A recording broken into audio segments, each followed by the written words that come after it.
നിങ്ങൾ വാസ്തുവിനെ വിശ്വസിക്കുന്നുണ്ടോ? ഒരു വിശ്വസിക്കുന്നുണ്ട്. ആണോ? ഒരു വീടിന്റെ സ്ട്രക്ചറിൽ വാസ്തു ഒരു വലിയ നല്ല പങ്കുണ്ട്. അപ്പൊ അതൊക്കെ വാസ്തു എന്ന് പറയുന്നത് ശരിക്കും പറഞ്ഞാൽ നമ്മുടെ കൺസെപ്റ്റിൽ എനർജി, പ്രകാശവും വെളിച്ചവും വെളിച്ചം, പ്രകാശവും വെളിച്ചവും കാറ്റും. പ്രകാശവും കാറ്റുമാണ്.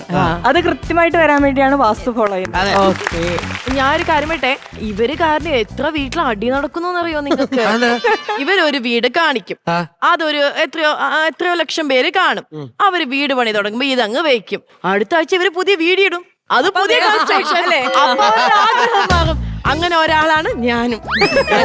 നിങ്ങളുടെ ഫീൽഡ് ആർക്കിടെക്ചർ ഫീൽഡ് ആണോ? രണ്ടുപേരെങ്കിലും ജേർണലിസം ആണെന്ന് തോന്നുന്നു അല്ലേ?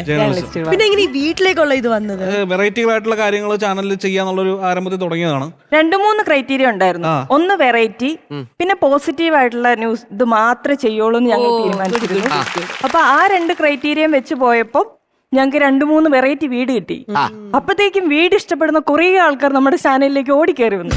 അപ്പൊ മനസ്സിലായി, വീട് പുതുക്കി പണിയാൻ ആഗ്രഹിക്കുന്നവരും വീട് വെക്കാൻ ആഗ്രഹിക്കുന്നവരുമായിട്ടുള്ള ഒരു വലിയൊരു കൂട്ടം ആളുകളുണ്ട്. അപ്പം അവര് നമ്മളോട്ട് വന്നപ്പം നമ്മൾ അത് തന്നെ ആ വഴി തന്നെ പിടിക്കാന്ന് പറഞ്ഞത് അങ്ങനെ പോയി എത്തിപ്പെട്ടതാണ്. ഇപ്പൊ ഇവിടെ എത്തി. അതെങ്ങനെയാന്നല്ലേ? അത് പ്രേക്ഷകർ എത്തിച്ചാണ്. അതായത് വൈകുന്നേരം അടിച്ച് ഫിറ്റ് ആവുന്നവര് ഇവര് ഒരുപോലെയാണ്. രണ്ടുപേര് വീട് തപ്പി നടക്കും.